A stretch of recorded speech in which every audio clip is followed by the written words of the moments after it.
خیزد لیباسو ششوی گوش که مرا بچم زندگی تو برای ما ویران نکن.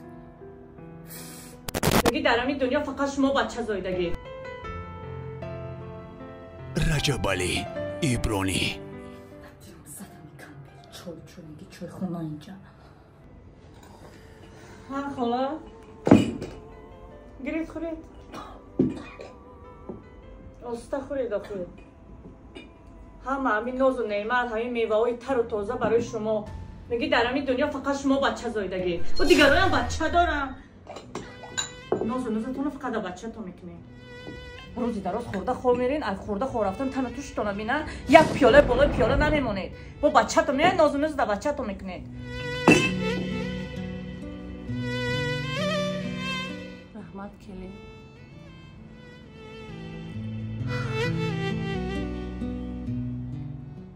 شبیه کانالی بوز کنه ششتا نمیتوانم.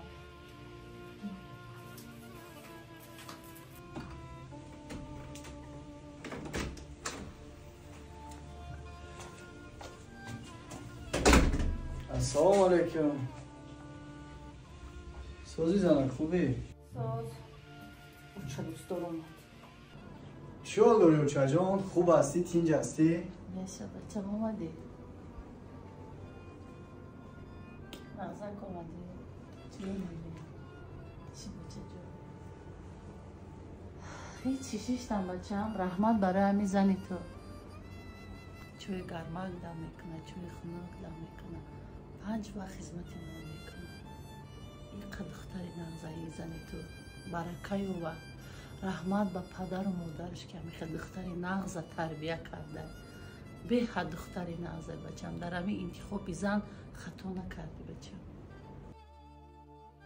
اوچه جان ما همیشه در خدمتیم. کلین همیشه در خدمت هست. شما فقط استراحت کنید. شما خدمت رو نکردیم وقتی دم گرفتن استراحت کردن شما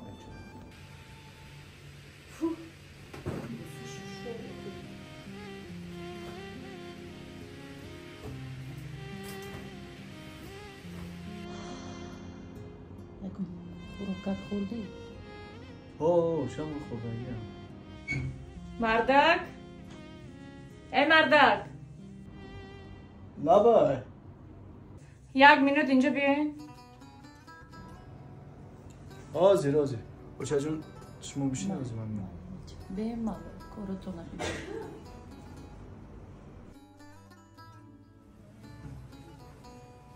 زنک دیگه جون نمیفته لیباسو رو در اینجا پرتوفته لیباسوی مداره چی گفته؟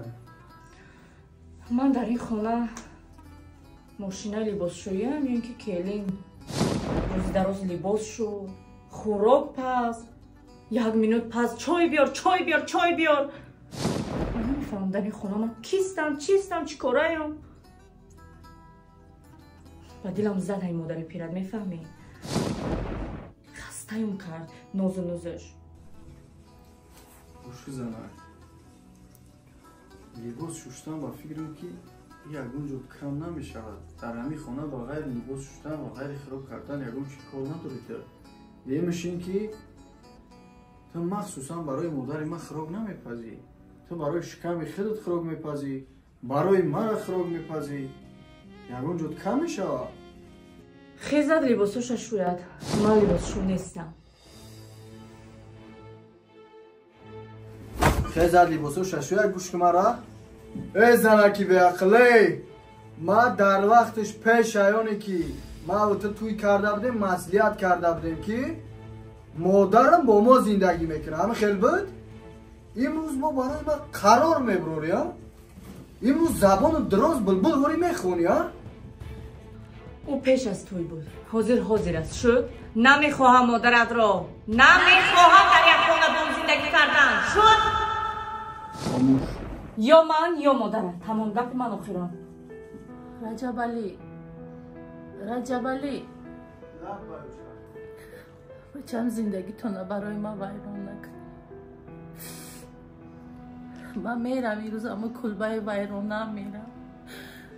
فقط شما زندگی خودتو ویران نکنی بچه.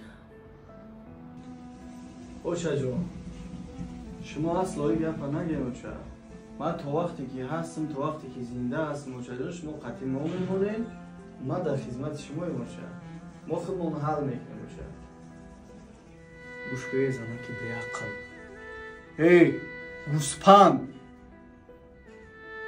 وقتی که تو در حیات در بری ما نبودی وقتی که ما توی شدگی نبودیم لیکن در تمام حالتهای سختی در تمام حالتهای پستی در تمام حالتهای دشواری زندگی در بری ما مادری ما بود میفهمی و امروز هم تا ای زندگی ناشکری کنی و امروز هم ای زندگی درو بگردانی برآمده برای با مادری ما در بری ما هستی مادری ما را ترک نمیکنه فهمیدی با همین خاطر یک چیز را خاطرت نبرو ترام آینده مادر میشی فراموش نکن مادر بعدی پروردگار دیمین آفریدگار در روی زمین میفهمی دیمین آفریدگار بعد تو من گفتی که انتخاب کن یا ما یا مادرت ما اصلا مادر ما انتخاب نمیکنم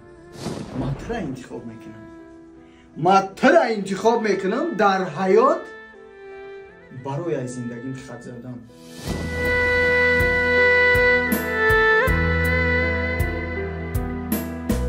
خیلی دختر میقزیق نشه خیلی ناز میشه ولی خیلی با هر یک درد شفا هسته یخی اگه دیگه برام یه بیناموسی شد خود زیق کردم میشینی خیلی رفت رفتش یه بیناموس بوده یخی اما یک بوده که تیم من نگاه میکنم این حرکت نگاه میکنه چی قزیق میشی؟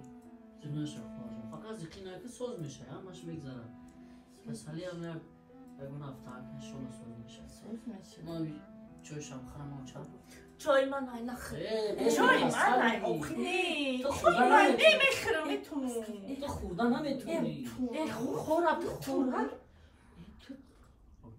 ای تو نقص نشم چرا حتی دار؟ خورم ای همسایه ها ایروزی تو کسل شدی خدا با شکری القات من توی بی خونوما یا بی ای ورینه بی تو نقص نشم شوی من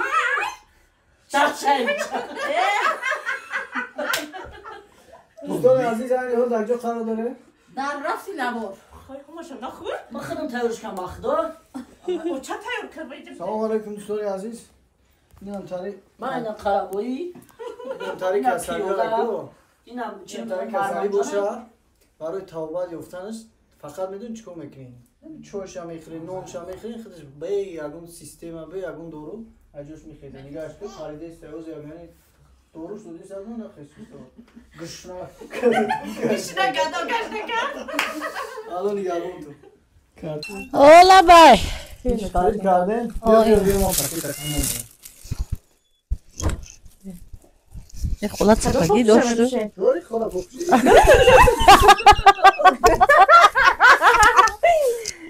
چپگی هم بشی برای سر بگیره جان مونده نباشی رحمت برادر جان چی حال داری اکا کارا خوبه شکر اکا سلامتیت خوبه بخیر اکا شکرانه خدا اکا چینجی اکا بابتیم اکا جان مرا ایره بدر کی چیتا بدر کاکا چیدا اکا اکا ایزه بی آدمی خراب نداره بدر کاکا بدرش که سراز ببروش اکا قبی جورم تایم جان قبا اکا کمک کنیم خبیره بوغانی پشت دیا وجب میبینی را پارا بروی توزکنی بعدا گوچی دا زایره روی را خب اوپ راویلا اینمی برادری تای اینمی اکای تای چی با همی را روی نمیکنی؟ راست تو کار میکنی تایورایی میخرابه؟ کو؟ برشه؟ برو کو؟ خورد خونه ای نه برو برو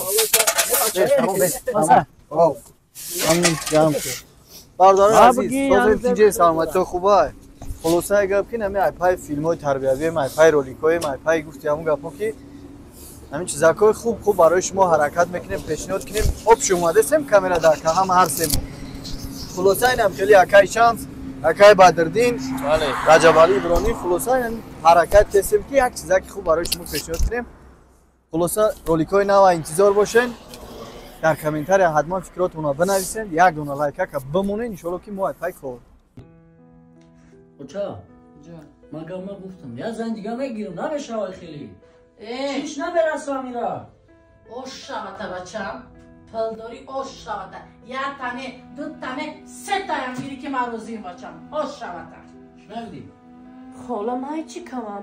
من 3 فرزند نازنین تربیت کردم. شما چی هوا میتین بچه‌تونا؟ چی کمی؟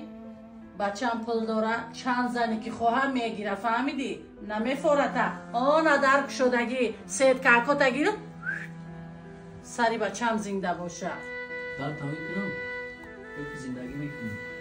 سلام علیکم دوستان عزیز. این حال در ثبت فیلم‌های تربیوی قرار داره. انا کدامی که فیلم‌های ما را انتظار این میخواهی که مقصد گپ همین رولیک‌های ما بسیار شد تماشا کنین. نورده یک دونه لایک مونیم بعد همتون خواهش میکنیم که همین کامنتر ده همت بنویسین که بجای که نه اوچای مون نه 2 تازن دو دیستای 3 تازن همین یا تایه من بوده بعد در شیشه بعد دیدم میگیرم ولی تو با نای زنگیجا کور که بعد خیلی کار نه یک کرد. کار دوری بچه من همین من کار کردم شما خود دسته چی خیلی کار کرد. استغفرالله چه بفهمونم گلکه هر دوتون جنگ نکنیم مخلصای عزیز تماشا بینای عزیز در همین اومدی سال نو همه کسا دعا میکنه که همین سال رجب علی ابرانی ما بچه ما زن گیرد چی گفتیم بچه؟ بله بختو همی زن نداره یک گل کگرتگی نیست جگه شکو باشه بنایستم من زن شونده دارم سر باید میدونم خیلیش من زن شونده دارم چی میگیریم الان یه تو اجداد کنین انشالله که نمی حرکت نمی میونن افضلی گفتی هم گپا 6 دوشه بستگیم حرکت کرده منظوره سعید و توفاق الله و شانس یابی و اپراتور من اکای زلفالی واسه زلفاش دروزه برای خب بدردی تمام ماشین نداری خانه نداری پول نداری اگرنی خوش آمدی پاتینکوی همون لایولو تپوشو خوش آمدی فهمیدی؟ آخه خب جان شما ناز میدونه که من 3-4 سال خیلی خطرتون کار زدم مثلا ناز میبینیمش هیچ خیلی میشه بسیار نقض میشه آخه من نازش میبینم دوستش میدارم مثلا ما آمدم که دخترتونم مثلا بزنه بگیرم مادر مجنونی به سوم در کار نیست مجنونی پولدار در کاره سلام علیکم دوستان و تماشابینان عزیز. این حال در ثبت فیلم و رولیک‌های تربیوی قرار داره. دوستان عزیز انا بزوکشکه در ثبت فیلم‌های تربیوی قرار داره.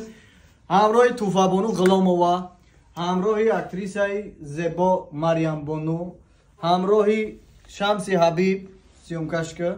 خلاصه اگر که دوستان عزیز فیلم‌های بهترین در نقشه داریم انشالله که روزهای نزدیک پیشنهادتون بکنیم. همین کدامید که میخواین که فیلم‌های ما بسیارتر برای شما پیشنهاد بگردن انا رولیک‌های ما بسیارتر شوند فقط در کامنتاریا یگان سخنکی خوب بعد بنویسین که درباره چی فیلم مثال در آینده تیار کنیم یا دونه لایک فقط ایمو رولیک‌های نو بنوا ایس پسند خیلی هر روز خیلی در روز پس هر روز جدید کنین. غلام چی گفتنی؟ باری دیگر سلام علیکم به همه دوستانم. انتظار باشید روزهای نزدیک رولیک‌های تربیوی تنها برای شما دوستان عزیز تنها برای شما چون که رجب علی گفت لایک و کامنتاریا رو فراموش نکنید. سلامت سربلند باشید. راست میگه دوستان خیلی نه این نمی اپراتور نه اپراتور سازی چینجی بگیم شبکت حیوان رفتم که او سرابی پوسیده است حالا تو خدا دوستان عزیز کتابدار کنیم هشت کسته. سلام علیکم دوستان و تماشابینان عزیز. چخیلی که میبینین اینجا قشلاق اومدیم سیومککنی اومدیم همین این برف و برون دا مردم در تای کورپا در پیش پیچکا اودیخ ما باشیم لرزیده و جرزیده و گفتی همون گپا خنک خورده ای پای فیلم هاییم که همین مقصد رولیک‌های بهترین ببراریم شما در خونه‌تون به حضور تماشا کنین اودیخ کنین دم بگیرین نه مردم سرگردون که مردم اسیومکا که چی گفتن نه مردم. سلام علیکم دوستان عزیز. چخیلی که رجب علی گفت که امروز هوا سرده خنک ما سردی هوا نگاه نکره همراه رجب علی همراه منظوره بانو همراه شمسی حبیب خواستیم که رولیک‌های نقص رولیک‌های تربیوی در همین باد هوای خنک برای شما آماده کنیم که شما خنک نخورده رولیک‌های تماشا کنیم. چی گفتی منظوره؟ بله راست هم حرکت و کوشش ما برای شما. бародарои азиз, дӯстони азиз, ҳамин меҳнатҳои моро агар қадр кунен, ҳамин як зара ҳам қадр кунен, фикротонро дар комментария бинависен, лайка дареғ надорен, филмҳоро интизор шунин нанигака спуска нигоҳ кун. Ҳамаи нами барои чия? Барои болида ҳоли шумо дӯстони азиз. Иншоалло ки мо дар хизматем. Баъде одамо радноё дӯстои мо дар комментария бинависен ки чӣ хели филмҳо барои шумо пешниҳод кунем, сухан кунем. Баъд мо як фикр дорем, мегӯем ки айс пас ҳамин видеое ки дар қишлоқ мешаванд, ку дар деҳат, мақсад кӯҳистонда, ҳам хелиёро бисёртар кунем ки шумо дих кунед. Ҳамин фикри мо дар чӣ мегӯем? Мақсад бисёр видео дар шаҳр нашавад, фақат қишлоқ дар деҳат, дар байни гову бузғола, дар гову бусола, дар мақсад ҳамин истусуда мо худ мусағирои қишлоқем ку. Хулоса агар бо фикракотона бинависен дар комментария, иншоалло мехонем. Алло ёро мададгортон ки куталай